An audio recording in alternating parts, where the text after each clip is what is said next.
We're glad to have this opportunity to present the viral hemorrhagic septicemia slideshow that we've prepared and presented around the state. Today, Dan Bishop will be going over the slideshow as we've done around the state. Okay, the purpose of this is to provide information about the disease, where we found it, and also some actions that have been taken by the DEC and the federal APHIS, USDA APHIS, that's the Animal Plant Health Inspection Service, so far in an attempt to curb this disease. It is a serious disease of fish. It was originally found in Europe, and it had a very detrimental effect on rainbow trout in aquaculture facilities and hatcheries. In other words, it wasn't in the wild, it was in hatcheries. And it's also in the saltwater systems in the North Atlantic and the North Pacific. It does kill significant numbers of fish, and it can have severe economic consequences. As a result of those last two conditions, it is a reportable disease by the World Organization of Animal Health. Just got it. Okay. The disease is transmissible to fish of all ages. It's a colder water disease, and what we mean by that is it's most active from temperatures ranging from about the 40s to the 60s. Many of these fish diseases are much more active at higher temperatures than that. Fish that do survive their initial encounter with this can become lifelong carriers of the virus. As you'll see as we go on, it affects a very wide range of fish species, and it's often brought on by environmental stress.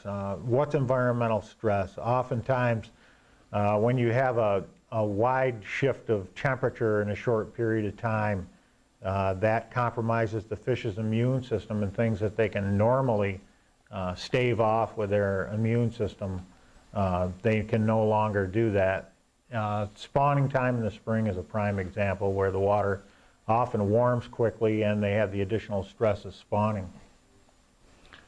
One thing that we should make clear right from the beginning is that this pathogen poses absolutely no risk to humans. It's a cold-blooded animal disease. It only affects, well, fish as far as we know at this point.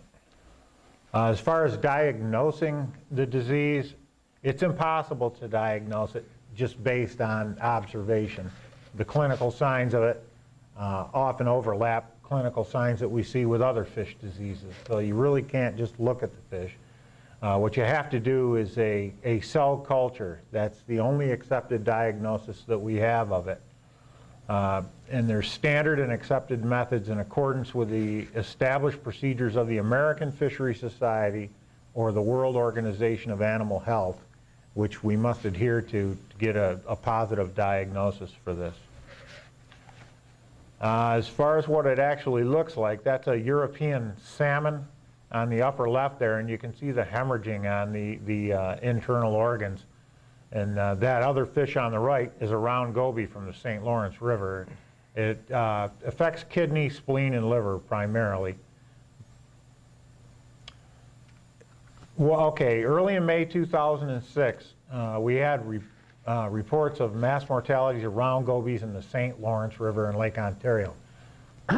This is the first time we saw it in New York. In May and June, multiple reports of large dead muskies in Lake Ontario and the St. Lawrence River. Notice we're getting more and more species involved in it here. Throughout the summer of 2006, we had a good number of species affected in Lake Ontario. In June of 2006, DEC, Cornell, and the College of Environmental Science and Forestry at Syracuse began taking fish collections to monitor VHS. And by this, the original findings that we had came from fish kills, dead fish. What we're talking about here is going out into the environment and collecting fish that are not showing signs of being sick. In other words, they're not dying. In August of 2006, we had a walleye kill in Canisius Lake, which is one of the western Finger Lakes, and that is the only time we have seen VHS in an inland water. Okay, so where have we found this? Excuse me. The first report was in May of 2006. It was round gobies near Cape Vincent, burbot in the Clayton area, again in the St. Lawrence, round gobies in Sandy Creek, which is the Rochester area of Lake Ontario, smallmouth bass in Sodus Bay, muskies in Clayton and the St. Lawrence River, smallmouth bass, Tibbetts Point, Lake Ontario, a lot in the northeastern portion of Lake Ontario. Now, we've also collected some of these apparently healthy fish to monitor these things as well. And in June of 2006, we had bluegill, pumpkin seed, and rock bass that all tested positive. In the St. Lawrence, in August, we looked at blunt-nosed minnow at Chippewa Point. Again, that's in the St. Lawrence. Emerald shiners in the Niagara River. Emerald shiners in Barcelona Harbor. These are Lake Erie associated populations. And then finally, we actually had a fish kill of walleye in Canisius Lake, that western Finger Lake. Now, another thing that we were interested in was checking our hatcheries where we use wild brood fish. We looked at Oneida walleyes, and these, by the way, all tested negative. The Salmon River, we looked at Chinook and coho salmon. Now, the Salmon River is associated with the VHS positive water, that being Lake Ontario, but we did not find VHS in Chinook and coho, so that's pretty important. In fact, we haven't found it in any trout or salmon at this point. Recall that the European situation, they had big problems with rainbow trout in their hatcheries. We looked at lake trout in Cayuga Lake, that's the source of Finger Lakes, lake trout, and in Racket Lake up in the Adirondacks. We looked at landlocked salmon at Little Clear, and Chautauqua Lake. We looked at several species. All these were negative. We also made some collections in inland waters that were varying distances from Lake Ontario and the other VHS positive waters, which included Honeoye Lake, which isn't all that far from Canisius, Seneca, Atisco, these are all Finger Lakes, the Whitney Point Reservoir, Red Lake, Black Lake, Saranac Chain of Lakes, the Tidal Hudson River, and Eusopus Creek. And all of these came out negative. Other VHS in the Great Lakes. Well, Lake St. Clair is where we first heard about it.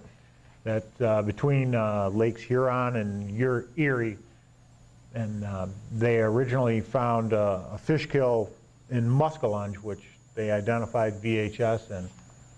In the summer of '05, there was also a large kill of freshwater drum, some muskies, and probably a bunch of round gobies in the Bay of Quinte, Ontario, which is northeastern Lake Ontario. Lake Erie, we had continuing kills of freshwater drum, yellow perch, walleye, white bass, smallmouth bass. Lake Ontario, in the province of Ontario, they were also reporting freshwater drum, smallmouth bass, bluegill, and crappie kills. Lake St. Clair in '06, this is a year after the muskie kill, they reported gizzard shad, red horse sucker, blunt-nosed minnow, northern pike, and yellow perch.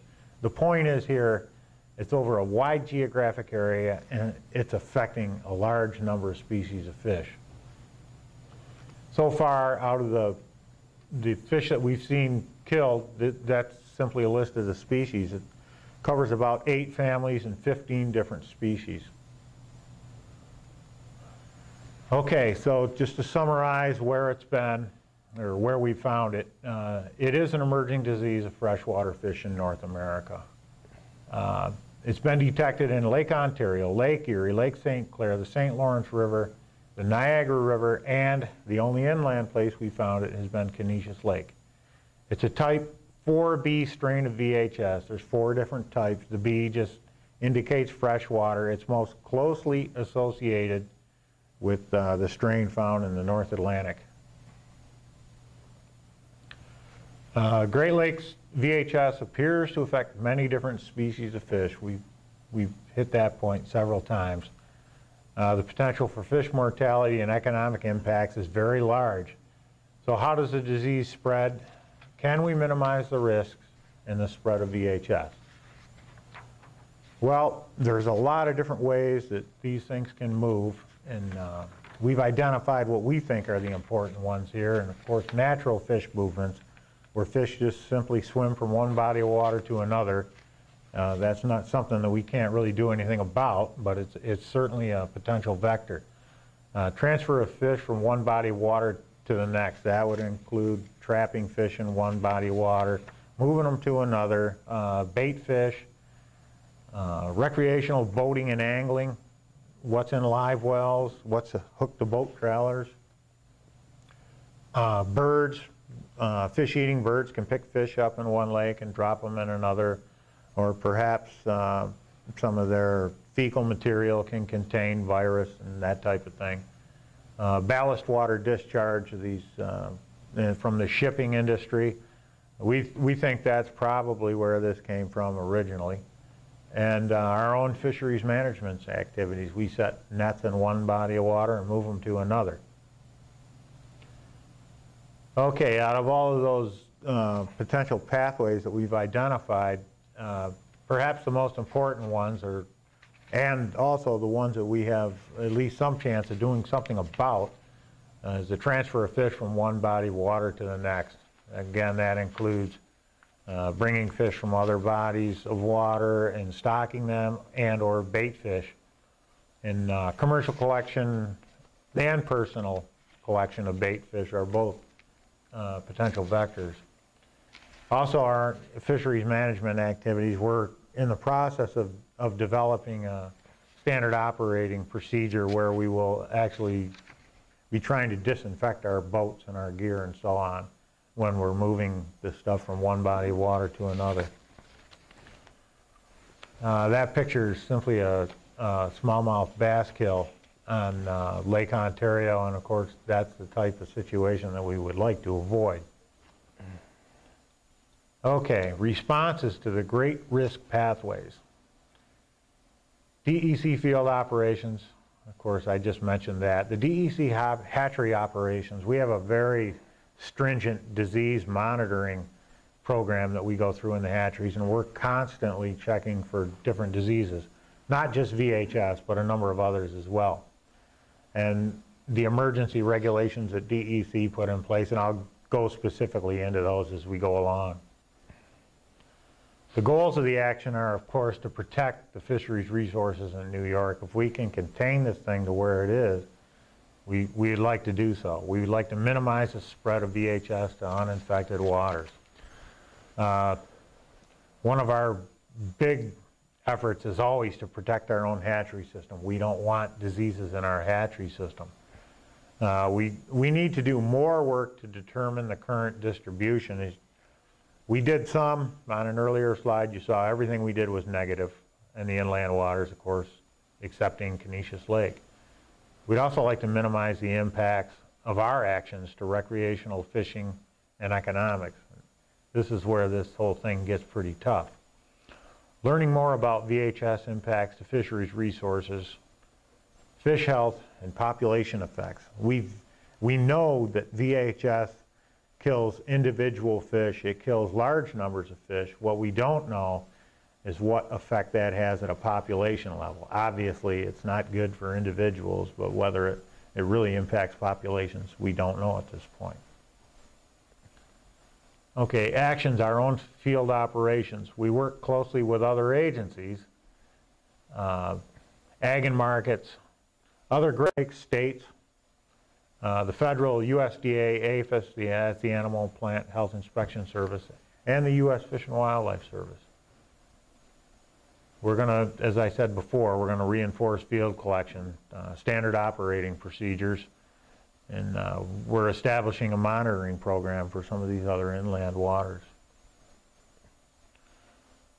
Our hatchery operations, VHS testing of wild brood stock. We had a slide earlier where we actually pointed out where these places are, but at Chautauqua, Oneida, Lake Ontario, Cayuga, Racket, and Little Clear, we've tested all of these wild brood stocks, and they all came up negative. Although Salmon River tested negative in the Chinook and Coho, we are going to treat Salmon River as if it tested positive. There does exist a disinfection for trout and salmon eggs, which I guess they developed in Europe, which is very effective, and it doesn't have a negative effect on the eggs. We took the Coho and Chinook eggs last fall, and we gave them that treatment. And for the time being, we're going to be very conservative, and we're not going to take fish from Salmon River Hatchery to our other hatcheries. We have raised a number of Chinook salmon at Caledonia. We've also raised a number of brown trout that came from Salmon River at Caledonia. And for the time being, we're going to put that on hold. And the importance of that disinfection in eggs is that it cannot be spread through from parent to offspring. To offspring. The disinfection only is taking care of any virus that may be on the exterior of the cell membrane, the egg membrane itself. So that's sort of the importance of that disinfection.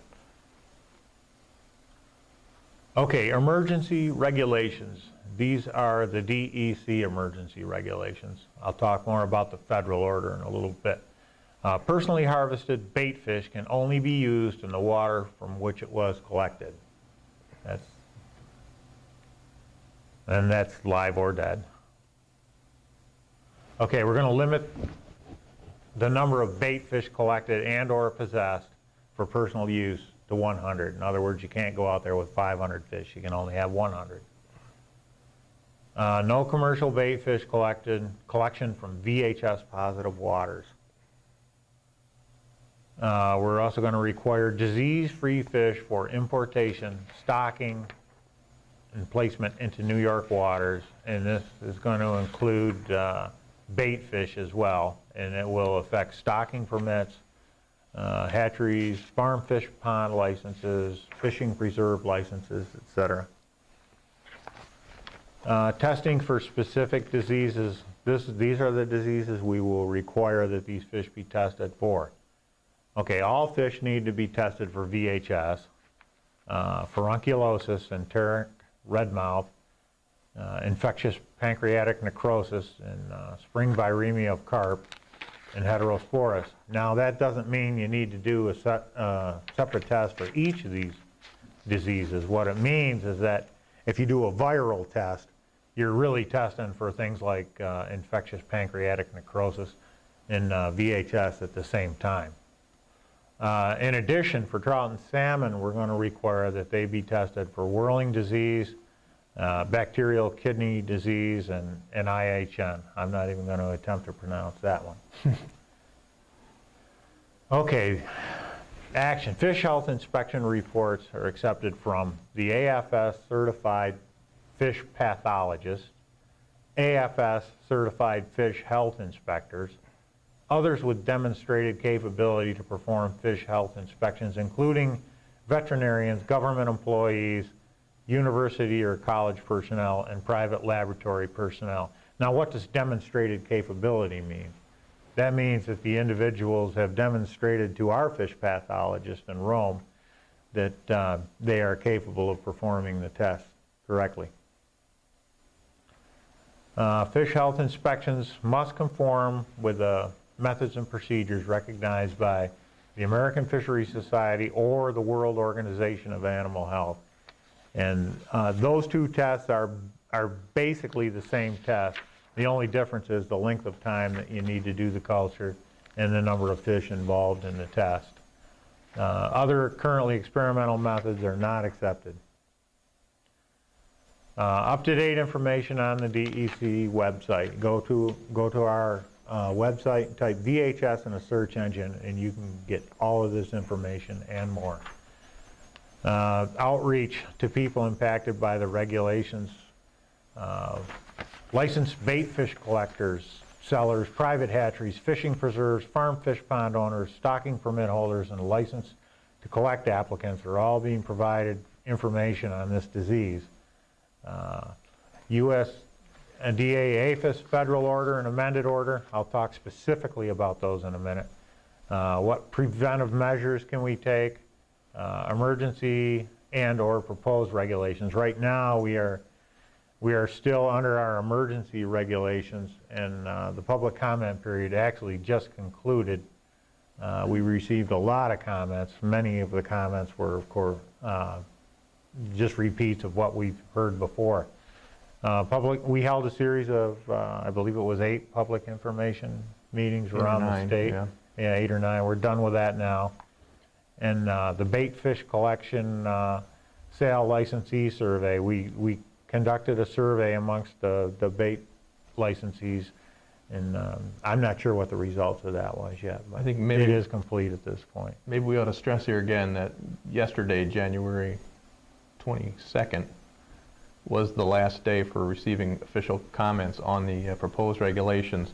All the regulations that were mentioned here earlier on the slideshow are in the emergency regulation order that was issued several months ago and continues to be in effect. We will be taking the public's comments into consideration in finalizing regulations that will be permanent in the future. And that date for those becoming permanent is not set at this point, but again, the public comment period is over.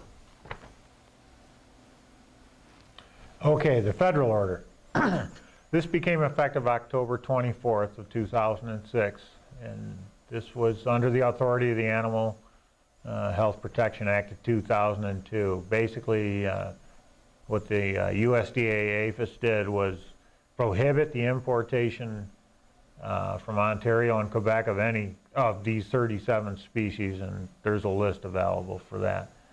And it also prohibited the interstate movement from the 8 Great Lakes states, which are Illinois, Indiana, Michigan, Minnesota, New York, Ohio, Pennsylvania, and Wisconsin. Now, the 37 species, they were species that were shown in the lab to demonstrate susceptibility.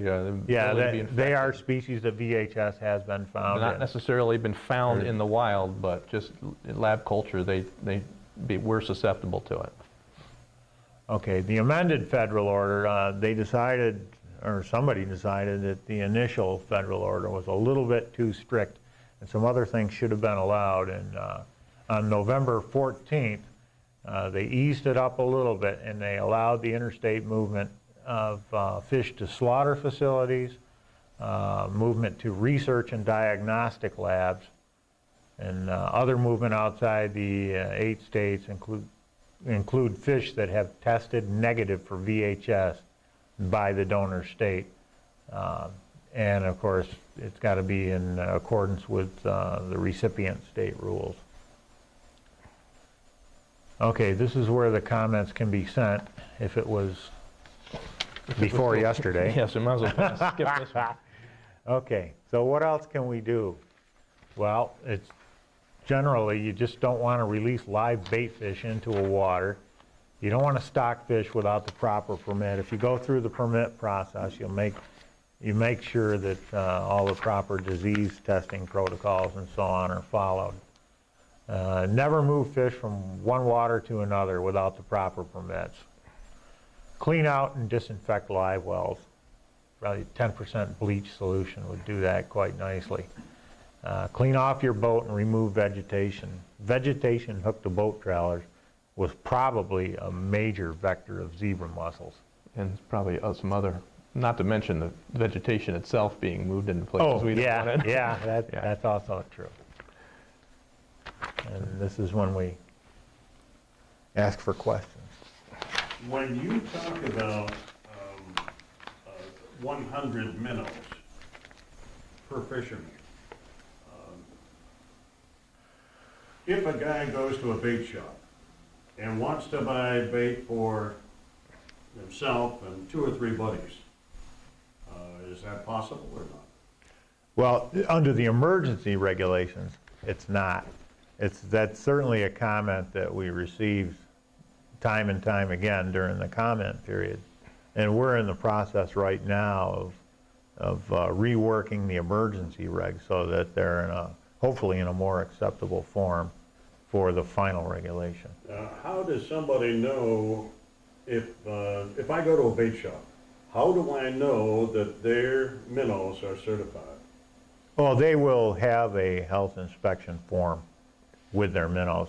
And if you're unsure, it should be posted. If it's not posted, ask to see it. I mean, we all need to be responsible in this, and so you know, I'd urge anglers to take that responsibility and ask that bait dealer, where's your certification of disease-free?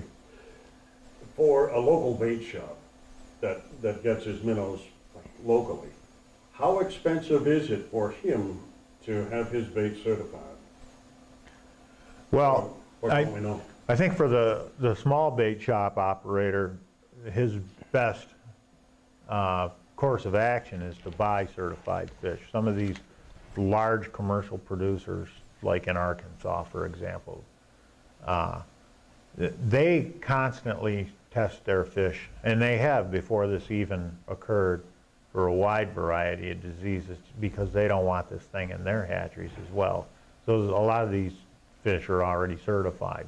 The situation where it becomes difficult is if you have, let's say for example, you have a license to go collect fish with a seine, you know, to collect local bait fish. For commercial purposes, that becomes too onerous for the small guy to get his fish tested, because the cost of the test exceeds whatever he would make with bait. Yeah, we've seen estimates of, you know, upwards of $1,000 per lot. Yeah, I've seen everything from $400 to $2,000. Yeah, That's a lot of minnows. it is a lot Yes, of it minnows. is. That's right. I mean, so that, you know, to get back directly to your question, the guy that's got a pond or two and is raising bait and selling it, probably not economically feasible at this point. Unfortunately, you know. That brings up another area. Supposing I have my own pond, can I take minnows out of my own pond and go to Cayuga, Dorchester, wherever? And No. I can't use them? No, Nope. that's an unfortunate part of this. And what about other types of bait? The only thing we're keying in on at this point is just fish. Live fish. Yeah. Right now, you could take those minnows from your pond, salt them, and use them and take them anywhere and fish with them. So a dead minnow is okay? Or salted, Well, I get it. yeah, I that's guess salted minnows are dead. that's a Yeah. topic of great debate. Yes. And I think we'll probably be testing some of these things. Yeah, I mean, right now, But as it is right as the now. emergency regulation is written, yes, you can take dead bait anywhere. What about mousies, that kind of thing? No crayfish. difference. Yeah, I mean, They're not affected by No. this at all? that may be the small commercial pond owner alternative right now, maybe to change over from a fathead pond or a golden shiner pond or whatever they're rearing into a crayfish pond, you know, because crayfish right now are another alternative So that it's aren't being tested. only minnows then that are Yeah. being affected? Only fish, yeah, bait fish, yep. Yeah. If I buy a bucket of minnows and go, say, to Dorchester Park, at the end of the day, a lot of guys will dump the minnows into the water. How is that affected by this? No problem? By the Well, emergency we- regulation, they cannot do that right now, correct? Under the emergency regulation, they have to. No, that would be stocking. Yeah, Yeah, it's just a good idea not to do that. that's right. If I buy a bucket of fish, of minnows, and go to, say, Dorchester, do I have any problem going from there? Again, let's say, I don't know, Cayuga. Yeah, if you have certified bait that you bought from a bait shop, that's not a problem. If you collected the bait fish yourself, you can only use that in the water that you collected it from. Did you have any comments you'd like to make here? No, just that, I mean, we can regulate till, you know, the world ends, but I think what's really key to all of this is to spread the word and to impress upon the anglers that this is an important topic. And the education is probably going to be far more effective than anything we can do from a regulatory perspective. Thank you very much. Mm-hmm.